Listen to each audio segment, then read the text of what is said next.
Hi hello నమస్తే welcome to Telugu one. This is Diveshwari. ప్రస్తుతం కొరటాల శివ దర్శకత్వంలో దేవరాజ్ సినిమా చేస్తున్నాడు జూనియర్ ఎన్టీఆర్. ఈ మూవీ సెప్టెంబర్ 27న ప్రేక్షకుల ముందుకు రానుంది. అలాగే బాలీవుడ్ ఫిలిం వార్ 2లో యాక్ట్ చేస్తున్న ఎన్టీఆర్ ప్రశాంత్ నీల్ డైరెక్షన్లోనూ ఓ సినిమా చేయనున్నాడు. ఇది త్వరలోనే సెట్స్ పైకి వెళ్లే అవకాశం ఉంది. ఇక తాజాగా ఊహించని విధంగా ఒక యువ దర్శకుడితో సినిమా చేయడానికి ఎన్టీఆర్ గ్రీన్ సిగ్నల్ ఇచ్చినట్లు తెలుస్తోంది. పాన్ ఇండియా స్టార్స్ గా ఎదిగిన తర్వాత కూడా కొందరు హీరోలు కేవలం ఒక్క సినిమా అనుభవం ఉన్న యువ దర్శకులతో సినిమాలు చేయడానికి ఆసక్తి చూపుతున్నారు.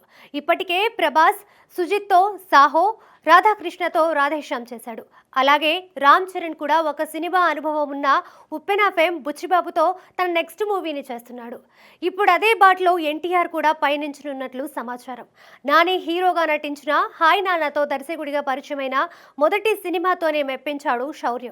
తెలుగు ప్రేక్షకులని విశేషంగా ఆకట్టుకున్న ఈ మూవీ ఓటీటీ ద్వారా ఇతర భాషల ప్రేక్షకులని కూడా మెప్పించింది. దర్శకుడిగా శౌర్యకి ఎంతో మంచి పేరు వచ్చింది.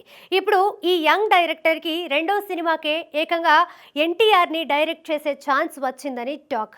శౌర్య చెప్పిన కథ నచ్చడంతో అతనితో సినిమా చేయడానికి ఎన్టీఆర్ వెంటనే ఓకే చెప్పినట్లు తెలుస్తోంది. హాయ్ నాన్న చిత్రాన్ని నిర్మించిన వైరా ఎంటర్టైన్మెంట్స్ ఈ క్రేజీ ప్రాజెక్ట్ని నిర్మించనుందని వినికిడి.